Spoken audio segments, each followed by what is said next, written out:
Frères et sœurs, nous saluons nous toutes, nous chaque, nous bien contents pour nous capables avec nous. C'est commission pastorale liturgie dans diocèse en Savoie-Miragoâne qui a fait un petit causer avec nous parce que gagne un pile monde qui m'a demandé pour capable faire quelques recherches pour eux pour bien comprendre quand Jésus dit je ne suis pas venu abolir la loi mais l'accomplir et que nous-mêmes dans ces causes que ça n'a pas aider nous mieux comprendre ça et c'est ça qui fait que n'a côté avec un peu d'attention et ça qui fait que n'a pas réfléchir méditer ensemble. Donc l'important pour nous capables de faire genre de débat ça yo genre de recherche ça yo pour aider nous mieux vivre la foi nous. Et moi plus content toujours parce que c'est un pile dans nous qui m'a dit ça et que notre sujet toujours nous m'a dit moins mais faute de temps beaucoup capable faire mais moi pour maintenant m'a paix satisfait nous quand même.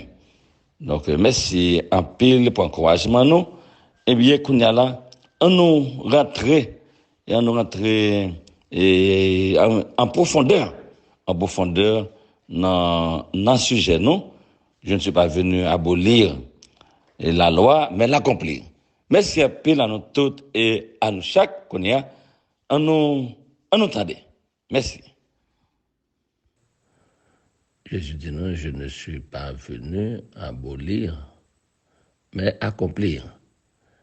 Il y a une méditation de Saint Jean Chrysostome.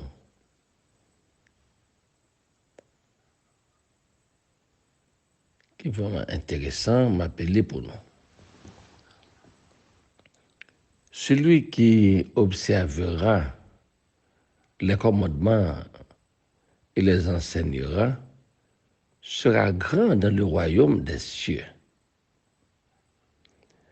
Celui qui fera et qui enseignera sera grand. Matthieu 5, verset 19.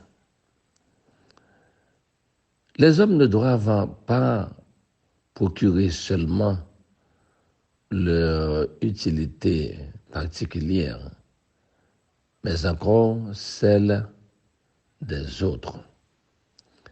La récompense ne sera pas égale pour celui qui ne pense qu'à lui-même et pour celui qui en se sauvant sauve les autres avec lui. Comme celui qui prêche et ne fait pas ce qu'il dit, se condamne lui-même selon saint Paul. Vous qui instruisez les autres, vous ne vous instruisez pas vous-même. Romains 2, verset 21. Ainsi, celui qui fait le bien et n'enseigne pas aux autres à le faire perd beaucoup de sa récompense. Il faut donc travailler à l'un et à l'autre. Et après s'être appliqué à se corriger soi-même, il faut étendre ensuite sa vigilance et sa charité sur ses frères. C'est pourquoi Jésus-Christ dit qu'il faut faire et puis enseigner. Il met la pratique avant l'instruction pour montrer qu'on ne peut enseigner utilement sans avoir auparavant pratiqué ce qu'on enseigne. Autrement, on nous dira, médecins, guérissez-vous vous-même. Le 4, verset 23. Celui qui, ne pouvant se régler lui-même, se mêle d'instruire les autres, s'expose à être moqué de ceux qui l'écoutent, et toutes ces instructions seront sans fruit, parce qu'il détruira par ses actions ce qu'il établira par ses paroles. Mais celui qui fera et qui enseignera sera grand dans le royaume des cieux. Matthieu 5, verset 19. Donc, c'était une réflexion, nous sommes pour nous de Saint Jean Chrysostome. Saint Jean Chrysostome, prêtre à Antioche, puis évêque de Constantinople, Saint Jean Chrysostome, docteur de l'Église. On nous garder ensemble pour nous méditation Pape François Banou de l'évangile ça. Jésus dit non, il n'est pas venu pour capable abolir, mais accomplir. Matthieu 5, verset 17 à 19. Par exemple, 12 février 2023, Pape François te fait une réflexion que l'on appelée pour nous.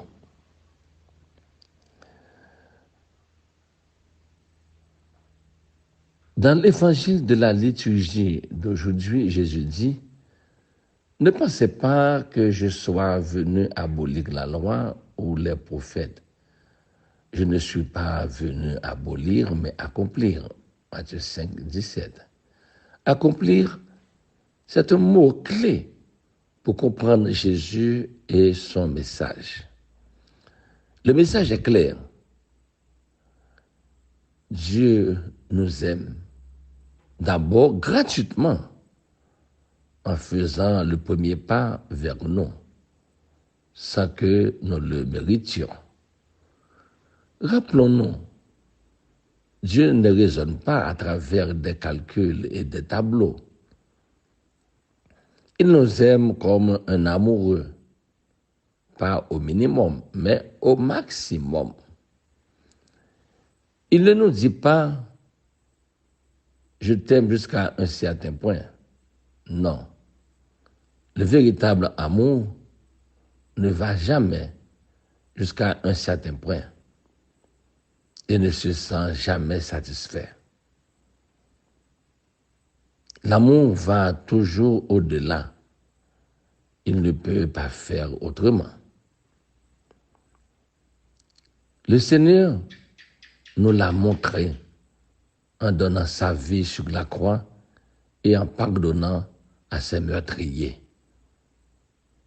Luc 23, verset 34. Et il nous a confié le commandement qui lui tient le plus à cœur, que nous nous aimions les uns les autres comme il nous a aimés, Jean 15, verset 12. C'est l'amour qui donne son accomplissement à la loi, à la foi, à la vraie vie. Alors, frères et sœurs, nous pouvons nous demander comment est-ce que je vis la foi? S'agit-il d'une question de calcul, de formalisme ou d'une histoire d'amour avec Dieu?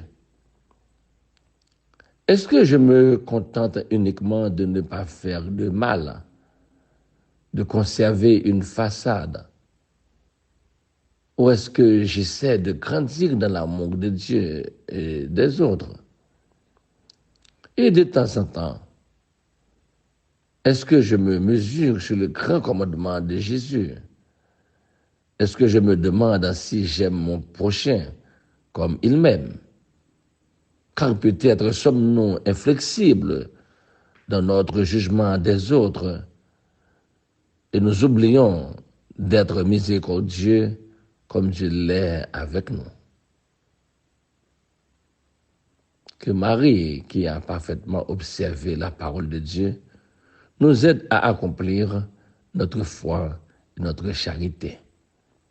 C'était méditation Pape François, le 12 février 2023. Oui, nous avons réfléchi ensemble quand Jésus dit non, Matthieu 5, 17 à 19, je ne suis pas venu abolir la loi, mais l'accomplir. Nous avons réfléchi ensemble, nous sommes capables, ouais, que la loi que bon Dieu baille, peuple a, la loi que le Seigneur a voulu nous donner et que Jésus a voulu porter à la plus haute perfection. Mais il y a une chose qui attire l'attention, la façon dont Dieu donne la loi. Moïse dit, car quelle grande nation a des dieux si proches d'elle, comme l'Éternel, notre Dieu, est proche de nous chaque fois que nous l'invoquons. C'est une parole jeune dans Deutéronome 4, verset 7. Le Seigneur donne la loi à son peuple avec une attitude de proximité.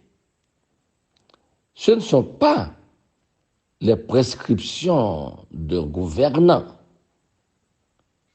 qui peut être loin ou d'un dictateur. Non, nous dit Pape François. C'est la proximité. Et nous savons par révélation que c'est une proximité paternelle de Père qui accompagne son peuple en lui faisant le don de la loi. Le Dieu qui est proche, car quelle grande nation a les dieux si proche d'elle, comme le Seigneur, notre Dieu, est proche de nous chaque fois que nous l'invoquons. Pape François qui parle avec nous là toujours. Pape François dit non. Notre Dieu est le Dieu de la proximité. Il est un Dieu proche qui marche avec son peuple. Cette image dans le désert, dans l'Exode, la nuée, la colonne de feu pour protéger le peuple, il marche avec son peuple. Ce n'est pas un Dieu qui laisse les prescriptions écrites et dit, continue. Non. Il fait les prescriptions. Il les a écrites de ses propres mains sur la pierre. Il les donne à Moïse, mais il ne laisse pas les prescriptions et s'en va. Non, il marche. Il est proche. Quelle nation a un Dieu si proche? C'est la proximité. Notre Dieu est un Dieu de proximité. Et la première réponse de l'homme dans les premières pages de la Bible sont deux attitudes de non-proximité. Notre réponse est toujours de nous éloigner.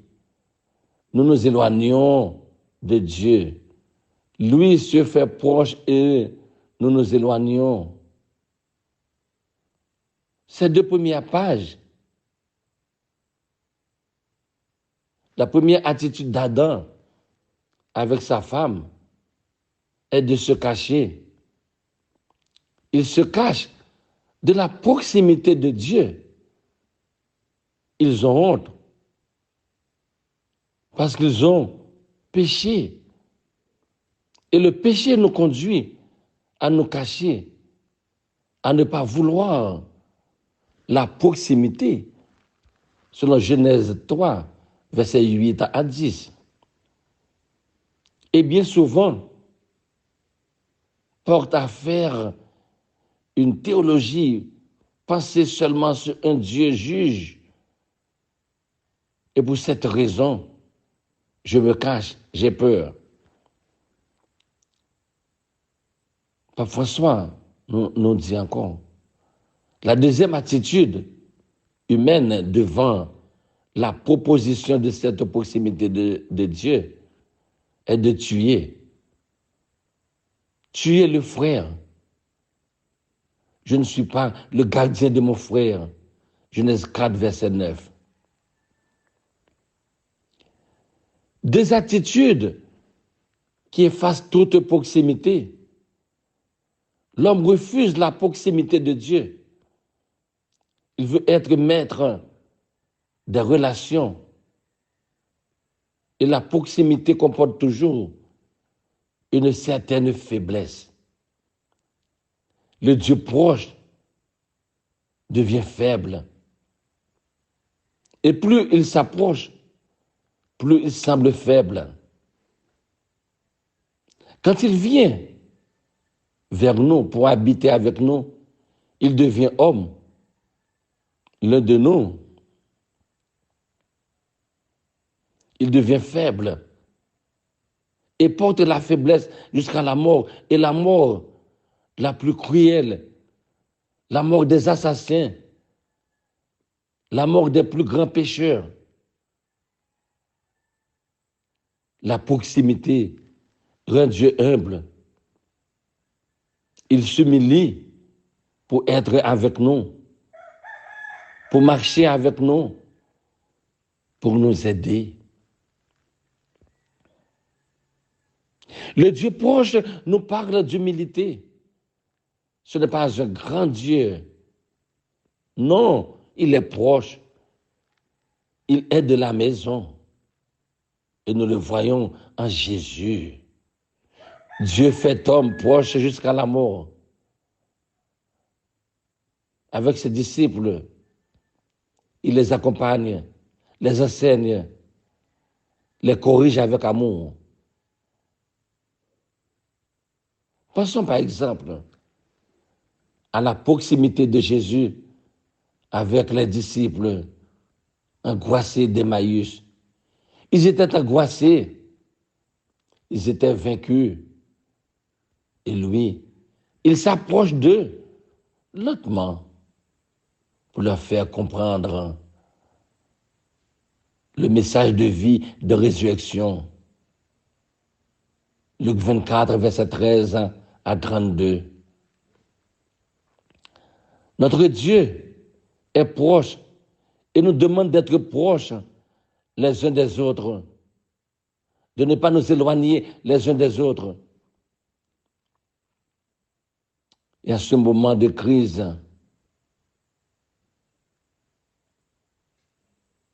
que nous connaissons, cette proximité requiert de nous d'être manifestés davantage, que nous l'exprimions davantage.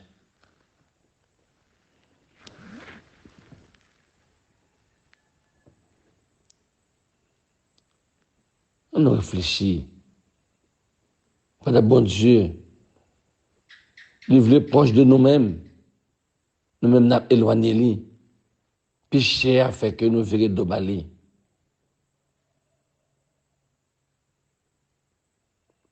Les gens ne sont pas capables de m'entendre avec l'autre.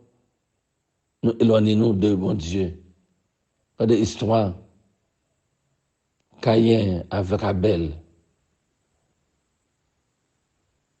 Il a tué frère nous. Il a tué sœur nous. Nous éloignons de bon Dieu.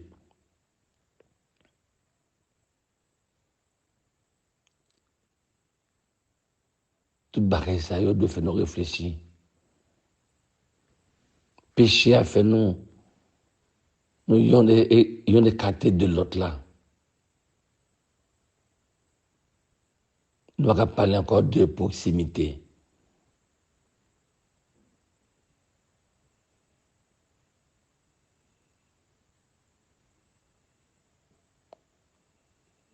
Histoire Genèse 4, verset 9 là.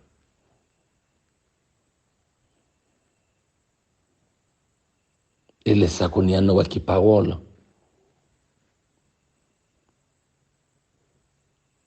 Caïn te dit, je ne suis pas le gardien de mon frère. On a une division. On a tué l'autre.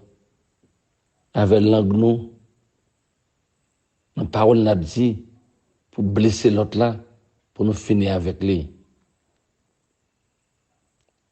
On éloigné de l'autre là. Péché aller à vili nous.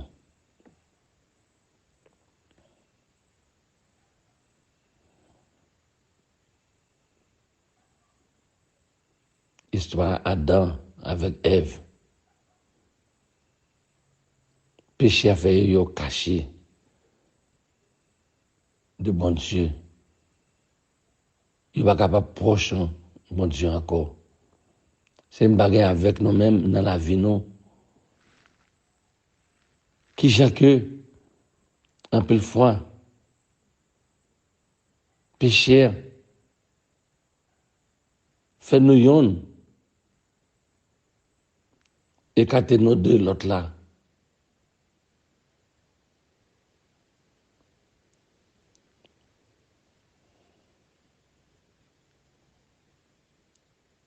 Et concernant parole ça, Jésus ben nous, il va venir pour abolir, mais accomplir.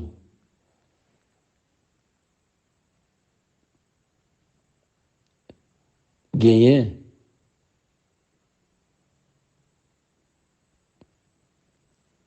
Un message par François de Banon, 12 février 2023.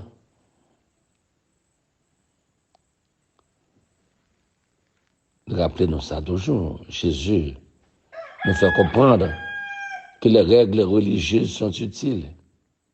Elles sont bonnes. Mais elles ne sont qu'un début pour leur donner une plénitude. Il faut aller au-delà de la lettre et vivre leur sens.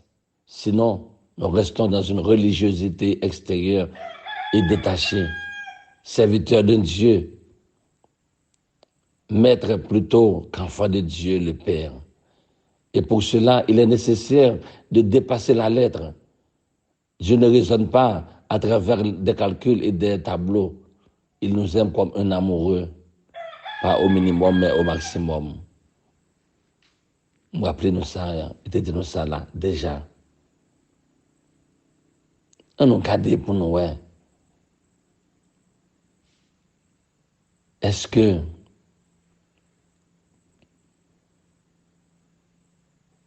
nous suivons Jésus?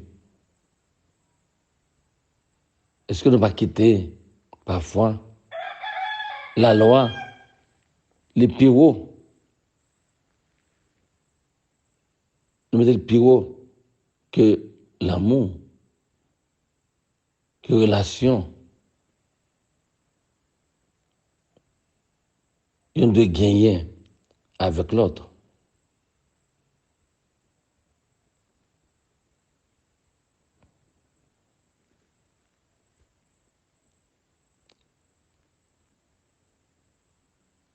Il est important pour que nous tous, frères avec ces moyens, nous réfléchissons plus pour nous qui gens, parfois, c'est la façon n'a pas garder l'autre là avec Dieu n'a gardé là. Et puis nous mettons n'importe quel tableau sur le lit pour nous capables de détruire et nous cacher derrière la loi. En pile fois, nous gardons pour nous, qui partit dans la loi, qui est bon pour nous capables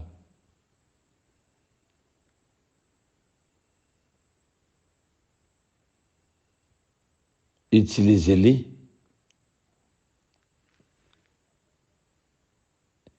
pour nous craser l'autre là.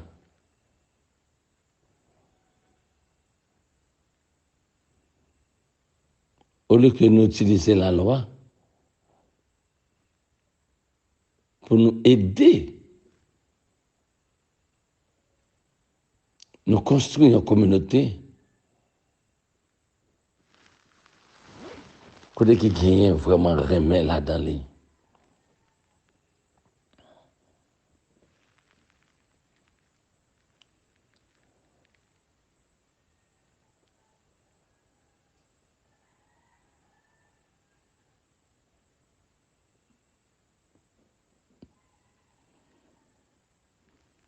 Abbé Miguel Massata fait une belle réflexion sur l'évangile ça. Il dit nous clairement. Aujourd'hui, nous entendons le Seigneur nous dire, ne pensez pas que je suis venu abolir la loi ou les prophètes, mais accomplir Matthieu 5, 17. Dans l'évangile d'aujourd'hui, Jésus nous apprend que l'Ancien Testament est une partie de la révélation divine. D'abord, Dieu se révèle aux hommes à travers les prophètes. Le peuple élu se réunissait les samedis à la synagogue pour entendre la parole de Dieu. Et de la même façon que bon Israélite connaissait les Saintes Écritures et les mettait en pratique, nous les chrétiens devons méditer plus fréquemment les Saintes Écritures tous les jours, c'est possible. En Jésus, nous avons la plénitude de la révélation. Il est le Verbe, la parole de Dieu, devenue chair vivante, Jean 1, verset 14, qui vient à nous pour nous faire connaître qui est Dieu et combien il nous aime. Dieu attend de l'homme une réponse d'amour, manifestée de l'accomplissement de son enseignement. Si vous m'aimez, vous resterez fidèles à mes commandements. Jean 14, verset 15. Nous trouvons une bonne interprétation du texte de l'évangile d'aujourd'hui, de la première lettre de Saint Jean. Quand l'amour de Dieu, c'est cela, garder ses commandements. Ses commandements ne sont pas un fardeau. 1 Jean 5, verset 3. Garder les commandements de Dieu est la preuve que nous l'aimons avec des œuvres et en vérité. L'amour n'est pas seulement un sentiment, il requiert aussi des œuvres d'amour. Il requiert de vivre le double précepte de la charité. Jésus nous enseigne aussi la malice du scandale. Donc celui qui rejettera un seul de ses plus petits commandements et qui enseignera aux hommes à faire ainsi sera déclaré le plus petit dans le royaume des cieux. Matthieu 5, verset 19. Car, comme nous le dit Saint Jean, celui qui dit « je le connais » et qui ne garde pas ses commandements est un menteur. La vérité n'est pas en lui. 1 Jean 2, verset 4. En même temps, Jésus nous apprend l'importance du bon exemple. Celui qui les observera et les enseignera sera déclaré grand dans le royaume des cieux. Matthieu 5, verset 19. Le bon exemple est le premier élément de l'apostolat chrétien.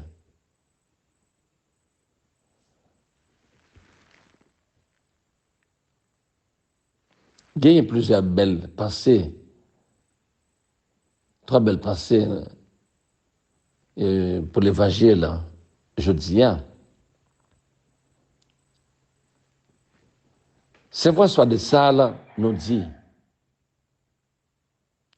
les plus doux commandements deviennent âpres si un cœur tyran et cruel les impose, mais se font aimables quand l'amour les ordonne. Saint François de Sales.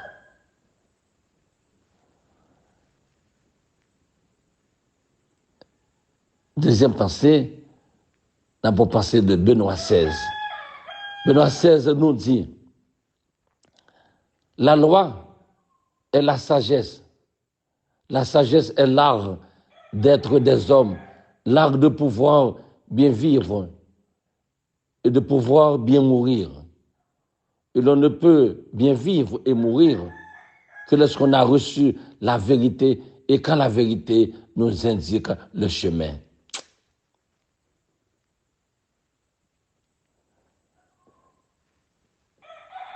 Notre passé Mabanon, c'est le catéchisme de l'Église catholique, numéro 580, qui dit non. L'accomplissement parfait de la loi ne pouvait être l'œuvre que du divin législateur, né sujet de la loi en la personne du Fils. Galates 4, verset 4. En Jésus, la loi n'apparaît plus gravée sur des tables de pierre, mais au fond du cœur.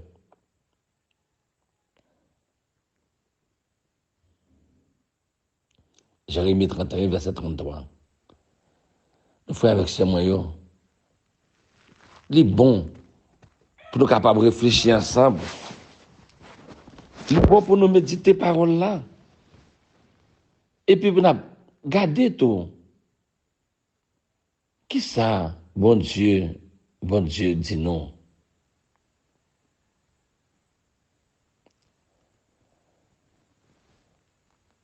Et,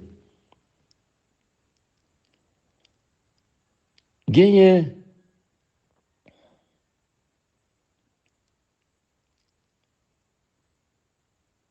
une très belle méditation. Qui de nous plus comprendre toujours parole Jésus.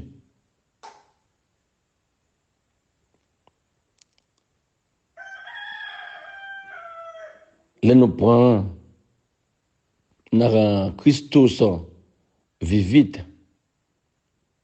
ben une très belle méditation.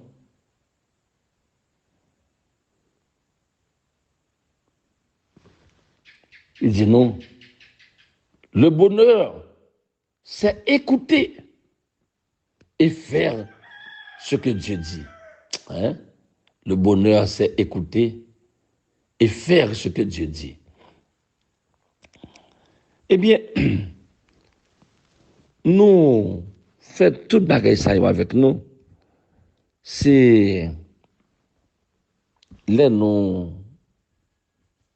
garder plusieurs monde qui écrit nous qui dit nous y remet la commission pastorale liturgie à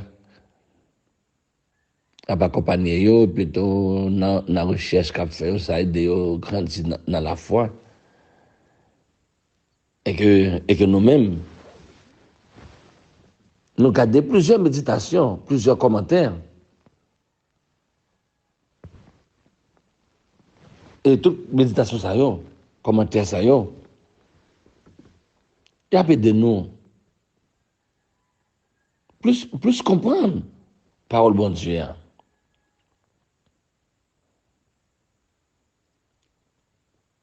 Dans Christus vivit, nous reprenons encore pour nous le bonheur, c'est écouter et faire ce que Dieu dit. Frères et sœurs,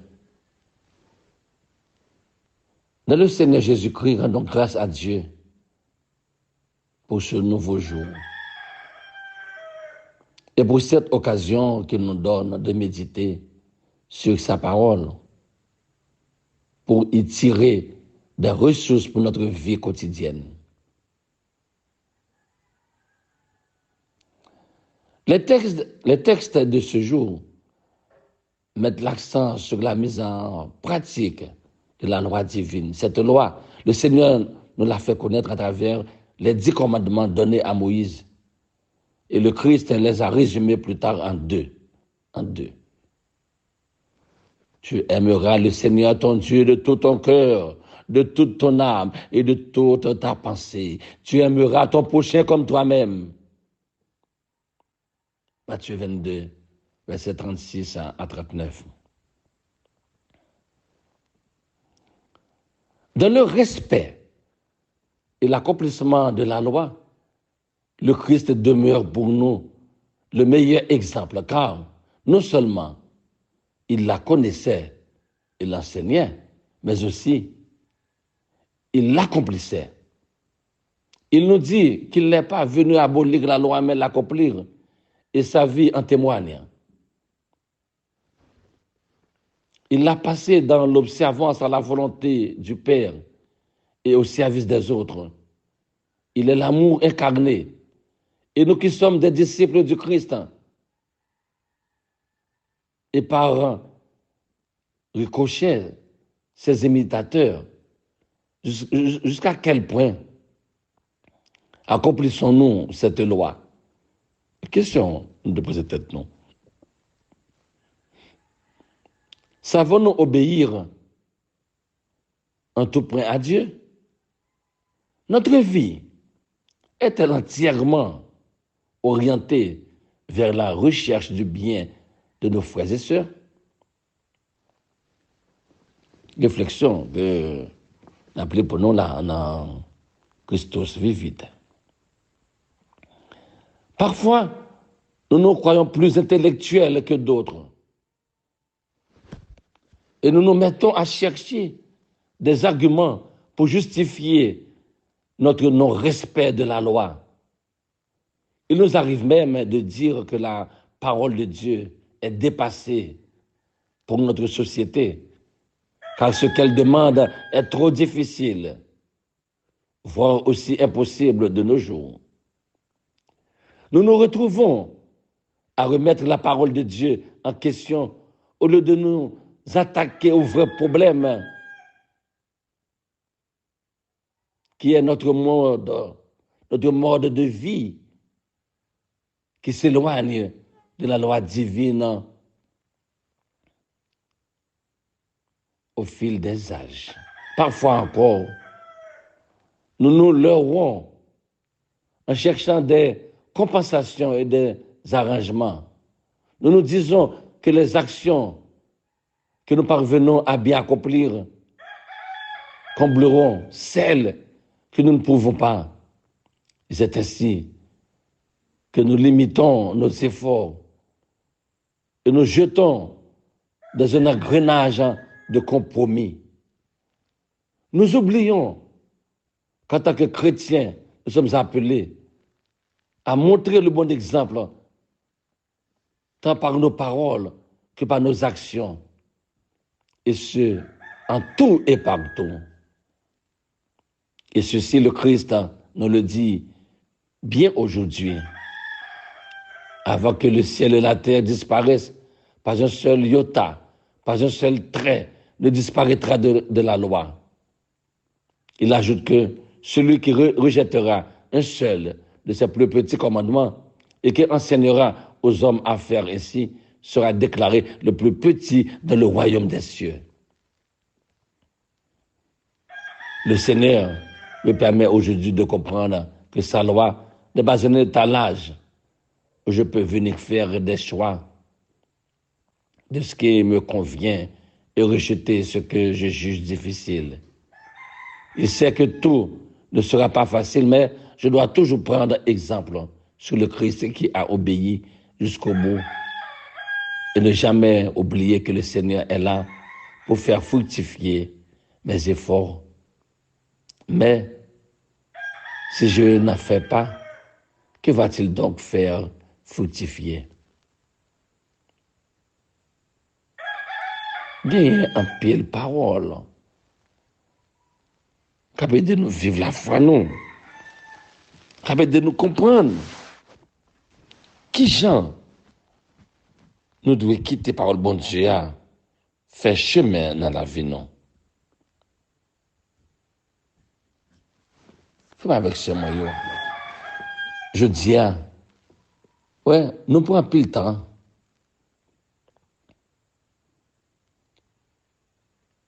Pour nous capables de réfléchir ensemble sur parole ça Matthieu 5, verset 17 à 19, qui est résumé, je ne suis pas venu abolir, mais accomplir. Un peu de fois, nous pas faire effort dans la vie, nous, pour nous capables, ouais, qui gens, nous vivre selon parole, bon Dieu. Un peu de fois, nous vivons par verset. Nous prenions un verset, nous résumons, pour nous même ces versets, ça même, c'est lui qui parole là.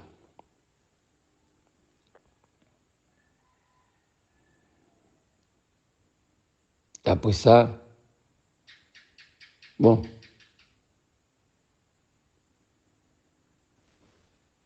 nous avons selon la loi, mais pour nous vivre selon parole là, nous pas, ça pas intéressé nous.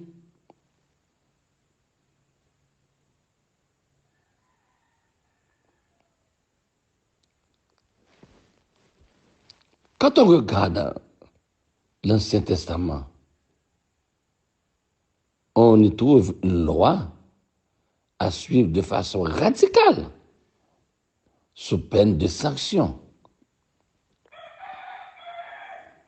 Quand on lit l'Évangile, on y trouve un enseignement plein de miséricorde, qui fait appel à la vie du cœur avant l'observance légale de la loi. On pourrait croire alors que Jésus nous appelle à vivre seulement de bons sentiments en oubliant la loi des anciens. Ce serait une grave erreur. Jésus n'a rien supprimé de la loi ancienne transmise au peuple par l'intermédiaire de Moïse et des prophètes. Mais,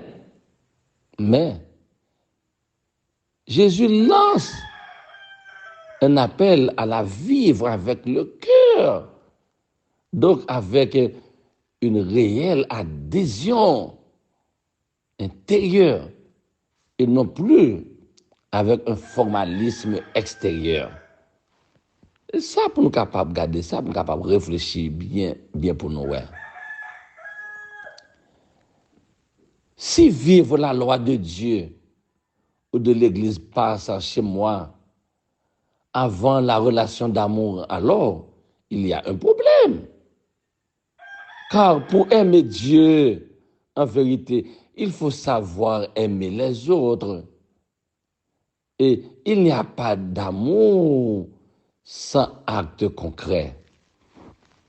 Il n'y a pas d'amour sans acte concret. Si par exemple je me dis que je vais aller à la messe tous les jours, mais qu'en même temps, je ne suis pas service auprès de ma famille, que je ne suis pas amical avec mes voisins et que je ne viens jamais en aide à ceux qui en ont besoin autour de moi, quel sens cela a-t-il? Et là, chita pour dire que voilà la messe, voilà l'église, voilà communier, chapeau en main, ou marcher dans gêne, tout partout. Il y a des gens même qui ont un calendrier, ils ont un horaire à côté de toute gêne. Il y a besoin de connaître quel type de gêne, non? Depuis on dit gêne. C'est ça, d'après eux-mêmes, ils pensent que quand ils joignent guérison, libération, non, c'est pas ça. Pendant temps, ça, on marche dans le gène, on la prière, et puis, coup de poudre dans la main. Dans la valise, gagner toute qualité, ce qu'on connaît pour faire, on connaît un tel avenant gène, ou parler pour lui, ou pétani. Faut nous réfléchir. Et puis, vous dites que vous êtes chrétien, vous dites que vous avez la prière. Et puis, vous avez plein, vous dites que depuis combien de mois, bah, de moi, pas qu'à monter. Vous avez la prière ou dans jeune, ben hypocrite. Et pour nous réfléchir, pour nous, qui j'en qu'à nous y est. Est-ce que je remets l'enfant qu'à moi? Est-ce que je me quitte par le bon Dieu à guider moi, accompagner moi? Dis-moi, réfléchis.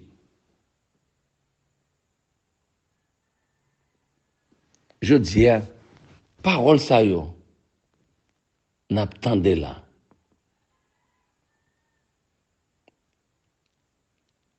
C'est questionner vie, pour nous connaître, est-ce que c'est la loi qui est plus haut? Mais est-ce que c'est l'amour qui est plus haut? L'amour qui est pour frère avec soeur, membre famille, réfléchis. Réfléchis. Réfléchis.